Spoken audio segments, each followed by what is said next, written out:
Class 6 এর একটা গল্প ছিল, গল্পের নাম আয়না, লিখেছেন কবি জসিমউদ্দিন। এই গল্পটা সবারই জানা, তারপরেও বলছি কারণ এই গল্পটা আপনার অনেক সুন্দর দিনগুলোকে মনে করিয়ে দিতে পারবে। গল্পটা এমন ছিল, এক কৃষক ধান কাটছিল, ধান কাটতে কাটতে সে একটা আয়না খুঁজে পায়। তখনও এই দেশে আয়নার প্রচলিত হয়নি, এই দেশের কোনো ঘরেই তখনও আয়না নেই। এক কাবলিওয়ালা রাস্তা দিয়ে যাচ্ছিল, তখন ভুলবশত তার ঝুড়ি থেকে একটা আয়না পড়ে যায়। আয়নাটি কুড়িয়ে পাওয়ার পর কৃষক সেই আয়নার মধ্যে চেয়ে দেখেন, সে আয়নার মধ্যে তার বাপজানের ছবি। তার বাপজান অনেক বছর আগে মারা গিয়েছে, সে এখন বড় হয়ে তার বাপজানের মতোই চেহারা হয়েছে। খেয়াল করে দেখবেন, অনেক বাবার সন্তান বড় হয়ে তার বাবার মতোই দেখতে হয়। কৃষক তখন মনে মনে ভাবতে লাগলো, এ তো আমার বাবা, আমার বাবা বুঝি আকাশ থেকে আমার খেতে এসে নেমেছে।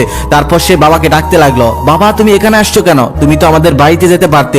তারপর তার বাবার কপালে চুমু খেতে লাগলো, বাবাকে সালাম করতে লাগলো, আর বাবাকে বলতে লাগলো, বাবা দেখো আমাদের সমস্ত খেতে আমি কত সুন্দর ধান ফলিয়েছি। তুমি যখন মারা যাও তখন আমাদের একটা ঘর ছিল, এখন আমি 3টা ঘর বানিয়েছি। তারপর সে এই ক্ষেত থেকে ওই ক্ষেত যেতে লাগলো, আর বাবাকে দেখাতে লাগলো, আর বললো, বাবা দেখো আমি কত সুন্দর ধান ফলিয়েছি। এভাবে সন্ধ্যা লেগে গেল। সন্ধ্যার সময় কৃষক বাড়িতে গেল, বাড়িতে চলে গিয়ে সে চিন্তায় পড়ে গেল, এই জিনিসটা সে কোথায় রাখবে।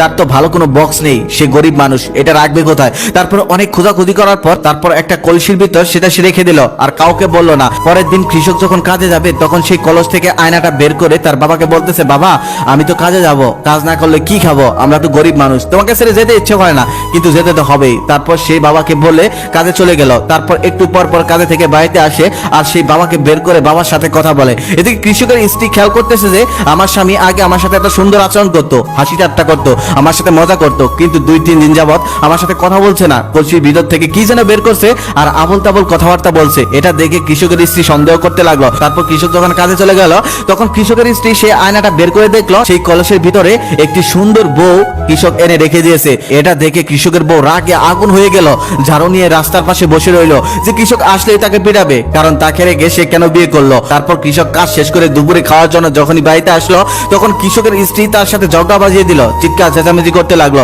আর বলতে লাগলো, তুই আমাকে না বললে কেন বিয়ে করে আনলি। কৃষক বলতেছে, কি বলছো এসব, আমি তো বিয়ে করিনি। কৃষকের স্ত্রী তখন সেই কলসি থেকে আয়নাটা বের করে ছুঁড়ে মারলো তার দিকে, আর সে বলল, এই তো এখানেই তো বিয়ে করে এনে রেখেছিস। তখন কৃষক বলতেছে, কি বলছো, এখানে আমার স্ত্রী না, এখানে আমার বাবা আছে, এখানে আমি আমার বাবাকে লুকিয়ে রেখেছি। তখন কৃষকের স্ত্রী বলতেছে, তোমার বাবা কি হাসুলি পরে, তোমার বাবা কি কানের গহনা পরে, তোমার বাবা কি নাকের গহনা পরে। তারপর কৃষকের স্ত্রী তার সাথে ঝগড়া লাগিয়ে দিল। ঝগড়া শুনে পাশের বাড়ি থেকে এক মহিলা এসে বলল, কি ব্যাপার, তোমাদের সাথে তো কখনই কোনোদিন ঝগড়া হয় না, তোমাদের সাথে কত সুন্দর সম্পর্ক। তখন কৃষকের স্ত্রী বলতেছে, দেখো দেখো আমাকে রেখে আরো একটা মেয়েকে বিয়ে করে এনেছে, বিয়ে করে এনে এই কলসের মধ্যে লুকিয়ে রেখেছে। 3-4 দিন যাবত আমার সাথে তেমন একটা কথা বলে না, শুধু ওই স্ত্রীর সাথেই কথা বলে। সে ভেবেছে আমি মনে হয় জানবো না লুকিয়ে রাখলেই। তারপর পাশের বাড়ির ওই মহিলা আয়নাটার সামনে গিয়ে দেখে সত্যিই তো একটা মেয়েকে বিয়ে করে এনেছে, দেখতে অনেক সুন্দর। তারপর যখন কৃষকের স্ত্রীও দেখতে গেল তখন দেখতে পারলো যে কৃষকের স্ত্রীও পাশে আছে। তখন ওই পাশের বাড়ির মহিলা বলতেছে, তার পাশে তো তুমিও আসো, তোমাদের দুজনকে তো অনেক সুন্দর মানিয়েছে। তখন কৃষকের স্ত্রী বলতেছে, তার পাশে তো আমি না, তার পাশে তো তুমি আসো। তখন কৃষক যখন আয়নার পাশে আসলো, এসে দেখলো কৃষককেও সেই আয়নার মধ্যেই দেখা যাচ্ছে। তখন তারা সবাই একে একে বুঝতে পারলো যে আসলে নিজের ছবিটাই এখানে দেখা যায়, এটা তো অনেক তেলেসপাতি। এই ঘটনা পুরো মহলায় ছড়ে গেল, সবাই এসে দেখতে লাগলো। কে কে পড়েছিলেন গল্পটা ক্লাস 6 এর বইয়ে? আচ্ছা মনে আছে কি সেই দিনগুলোর কথা? চোখ বন্ধ করুন তো, অনেক কিছু মনে পড়ে যাবে। অনেক সুন্দর একটা লাইফ ছিল আমাদের তখন, এই গল্পের সময়, স্কুল লাইফ।